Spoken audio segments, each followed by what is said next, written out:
கர்த்தரால் புகழ். தன்னைத்தானே புகழுகிறவன் உத்தமன் அல்ல, கர்த்தரால் புகழப்படுகிறவனே உத்தமன். 2 கொரிந்தியர் 10:18. உலகம் புகழுக்காக இயங்குகிறது. அரசியல்வாதிகள் தங்களுடைய புகழுக்காக எவ்வளவு வேண்டுமானாலும் பணம் செலவழிக்கிறார்கள். சுய விளம்பரத்தை தேடுகிறார்கள். தங்களை பற்றிய செய்திகள் செய்தித்தாள்களிலும் ஊடகங்களிலும் வந்து கொண்டே இருக்க வேண்டும் என்றெல்லாம் எதிர்பார்க்கிறார்கள்.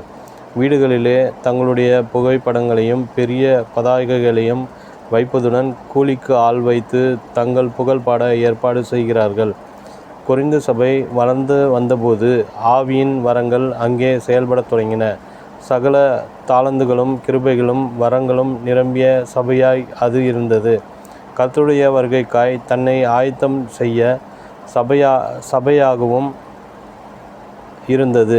ஆனாலும் அந்த சபையில் அநேகம் பேர் தங்களைத் தாங்களே மெச்சி தங்களைத் தாங்களே புகழ்ந்து பெருமையடைந்ததைக் கண்டு அப்போஸ்தலர் பவுல் தன்னைத்தான் புகழுகிறவன் உத்தமன் அல்ல என்று சொன்னார். ஒருமுறை ஆண்டவராகிய இயேசு கிறிஸ்து மலை பிரசங்கத்தை நிகழ்த்திய போது, எல்லா மனுஷரும் உங்களை குறித்து புகழ்ச்சியாய் பேசும்போது உங்களுக்கு ஐயோ, அவர்கள் பிதாக்கள் கள்ள தீர்க்கதரிசிகளுக்கும் அப்படியே செய்தார்கள் என்று சொன்னார். லூக்கா 6:26.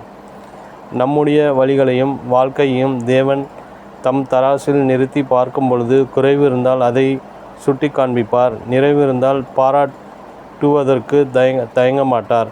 பாபிலோன் ராஜாவாகிய பெல்ஷாத்சார் வாழ்க்கையையும் செயலையும் தேவனுடைய தராசு நிறுத்து பார்த்து, மேனே மேனே தெக்கல் உப்பார்சின் என்று ஆண்டவர் எழுதினார். தெக்கேல் என்பதற்கு நீ தராசிலே நிறுத்தப்பட்டு குறைவுள்ளவனாக காணப்பட்டாய் என்று அர்த்தம். அந்த குறைவின் நிமித்தம் தேவனுடைய நியாய தீர்ப்பு அவன் மேல் வந்தது. அந்த இரவு அவன் கொலை செய்யப்பட்டான். அநேக நேரம் கர்த்தருக்கு பிரியமானபடி நடந்து கொள்ளும் பொழுது கர்த்தர் அதை கவனித்து தட்டி கொடுத்து உற்சாகப்படுத்தி புகழ்ந்து பேசுகிறார். கர்த்தரால் புகழப்படுகிறவனே உத்தமன். 2 கொரிந்தியர் 10:18.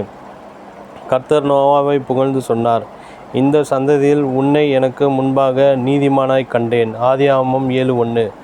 புகழ்ந்தது மட்டுமல்ல, ஜல பிரளயத்திலிருந்து நோவாவை காக்கும்படி நோவாவுக்கு ஆலோசனை கொடுத்தார். அப்படியே அந்த பேழையில் நோவாவையும் அவன் குடும்பத்தையும் பாதுகாத்து கொண்டார். நோவா அவ்வளவாய் கர்த்தரால் புகழப்படுவதற்கு காரணம் என்ன?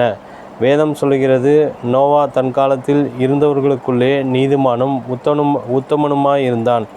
நோவா தேவனோடு சஞ்சரித்து கொண்டிருந்தான். ஆதியாகமம் 6:9.